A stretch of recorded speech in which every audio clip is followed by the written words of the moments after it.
Per rendere perfetta un'occasione è chiaro che bisogna stare molto attenti ad ogni singolo dettaglio. Dettaglio non è, tutt'altro, ad esempio l'utilizzo dell'automobile, la scelta dell'automobile.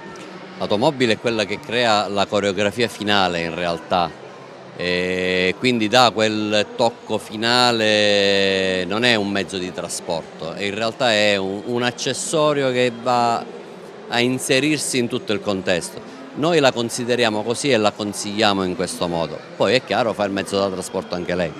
Macchine d'epoca, macchine comunque di prestigio, chiaramente tutto questo significa che il contesto deve essere adeguato.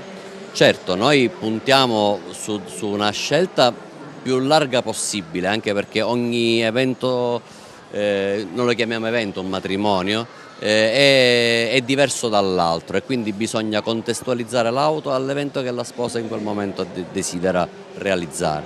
L'auto moderna o l'auto d'epoca va proprio a suggellare proprio la chiusura finale.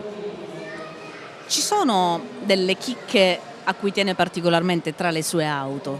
Beh, quella che vedete alle mie spalle sicuramente io dico sempre che è la punta di diamante della mia azienda, è la macchina simbolo dell'aristocratica perché è nata insieme a questa azienda, è stata la prima auto che abbiamo acquistato e quindi ci segue ormai da anni.